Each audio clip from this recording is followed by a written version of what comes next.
You know, when I started this new releases podcast thing, I was quite convinced I was going to be able to do one episode a week.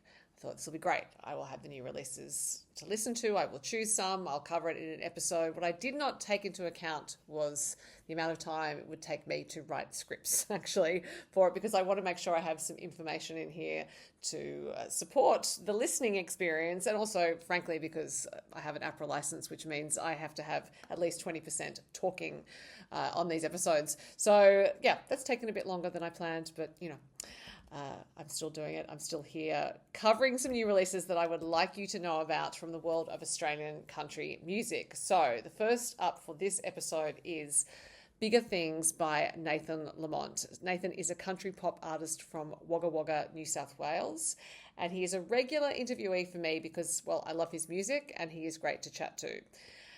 I did actually interview him about Bigger Things, and that is coming up on the podcast, and it's quite a long chat because every time Nathan and I talk, there seems to be more to talk about. For now, though, you can listen to this song, and if you are in Orange on the 15th of March, you can catch him at a night in Nashville, although I believe it is already sold out to the tune of 1,400 tickets, so perhaps I'm just teasing you by saying you can go and see him. If you already have a ticket, though, you will definitely see him. The next song to talk to you about, that's the other thing, is that the last time I did this, I remember I kept saying the next song. So I'm really going to try to not say that because it's just lazy. I have already said it for this song, so I'll let myself go. The next song is Country is Coming to Town by the Wolfe Brothers and Lee Kernaghan. So the Wolfe Brothers just won their 10th Golden Guitar in January, and Lee Kernaghan has so many Golden Guitars I've actually lost count. It's definitely well into the double digits for him. And this song is a collaboration between these country acts. Now, the Wolfe Brothers used to tour with Lee Kernaghan not only as his opening act, but as his band. So they know him very, very well. They used to performing with him. This is a long association. I'm a big fan of both acts, and the Wolfe Brothers live. I once saw them on the Fan Zone stage at Peel Street during the Tamworth Country Music Festival, and it was like a stadium-sized sound on the street. So that's what they're like live. I thoroughly recommend you go and see them live and see Lee live. He's just announced some new dates, and he's had Tori, Darke and his touring band as well this time around. So you can see Lee. The Wolfe Brothers, I'm sure, will be playing somewhere. And in the meantime, there is Country Coming to Town. Now, Tom Wolfe said of this song, as soon as we wrote Country is Coming to Town, we knew we had written something fun. To us, it felt very Lee Kernaghan influenced, so we thought, let's ask him to be on it. So here is Country is Coming to Town by the Wolfe Brothers with Lee Kernaghan. Amy Sheppard is from the band Sheppard, which she formed with her siblings several years ago. Solo, she performs as a country music artist, and she has a new single called Mr. Mistake, which is from her debut solo album, which will be released later this year. Now, there's a quote from Amy about the song, which says, "I am so excited to release Mr. Mistake on Valentine's Day." So it obviously came out on the 14th of February. This one's for anyone who is ready to move on from their big mistake. It's a fun checklist of red flags to watch out for in a guy who thinks he's all that. Like my previous singles, it's perfect to turn up loud in the car, and I can't wait to perform it live for the first time. So Amy has been releasing country music, I think, for around 2 years, and she's had 6 top 5 hits on Australian country radio. She was the most played Australian female artist on country radio in 2022 and 23. Her debut EP was called Nothing But Wild, and that reached #1 on the ARIA Country chart. So here is Amy Sheppard with Mr. Mistake. I saw Denvah, who was a 2024 Australian Idol Grand Finalist, play live at the Metro in Sydney recently. There was a series of Wednesday night concerts called Country's Always Been Cool, and she played one of them. She actually drove down from the Tamworth Country Music Festival on the day to perform that night, and she was driving back to Tamworth that night, and she told me she had an 8:30 a.m. sound check. So that would have been a long 24 hours for Denvah, but she was terrific live.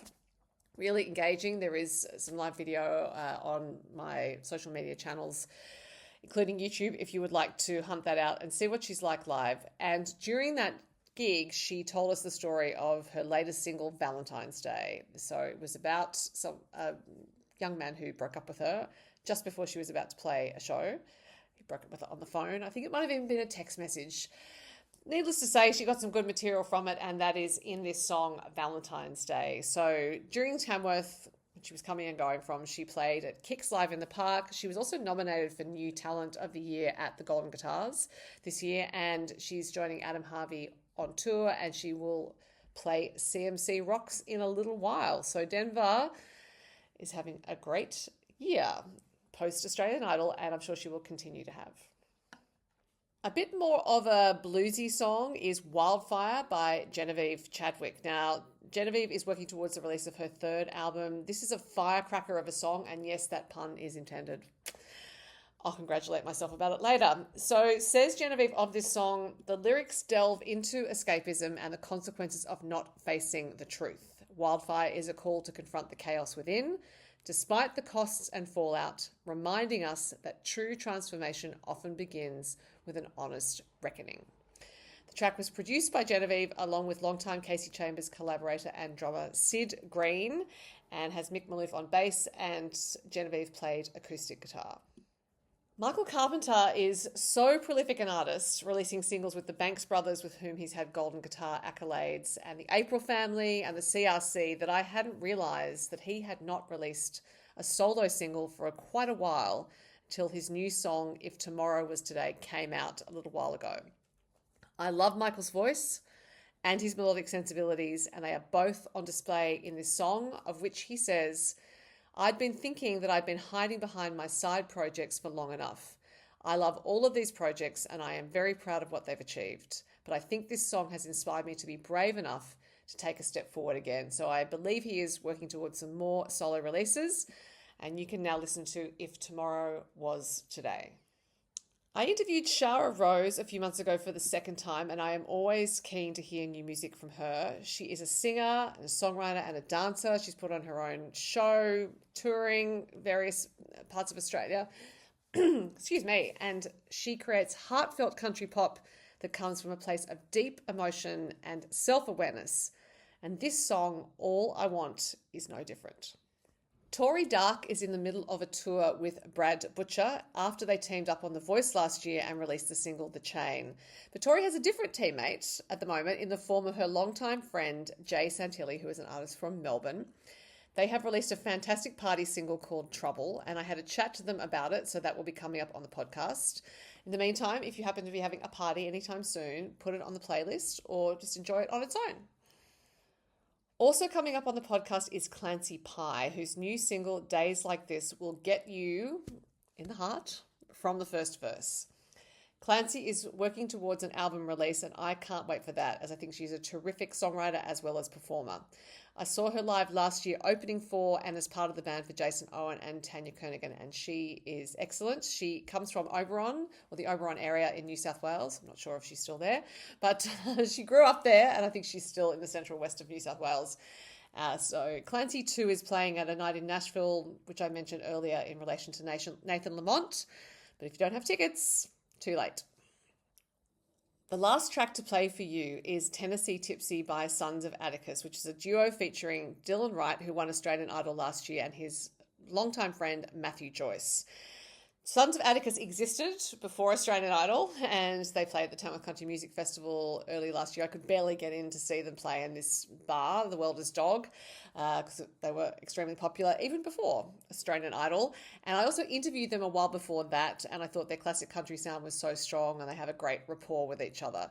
Matt has been touring with Dylan in the wake of Idol, and they obviously are now doing some Sons of Atticus stuff because they have released this song, Tennessee Tipsy. So I am sure you will enjoy it. I've saved it for last, not necessarily saving the best for last, but it's pretty good. I think you'll like it. And before we go to Tennessee Tipsy, there are some honourable mentions for the new releases. There is Looks Like, the new single from Sara Berki, and I actually have a clip of her playing that acoustic at a recent Sydney show on my social media platforms. I'm a big fan of Sarah's, have been from her very first song, Fallen Off the Heartline. Her support act was also her pedal steel player, and that is Charlie Finn, who has a new single called 71. And there's also a video of 71 on my channels, so you can find it there, but also on streaming. Really enjoyed seeing him live. He is Ohio born, now resident in Australia. And the last single with an honorary mention is Lies by Hayden Phillis. I met Hayden at the Junior Academy of Country Music at least a couple of years ago. And I interviewed him about Lies, so that will be coming up on the podcast. And he's a terrific young artist, really great musician, very thoughtful, and I really enjoyed talking to him. So honorable mentions for those songs. Now you can listen to Tennessee Tipsy. Thanks for listening to this whole podcast if you've made it this far. And I'll talk to you again soon.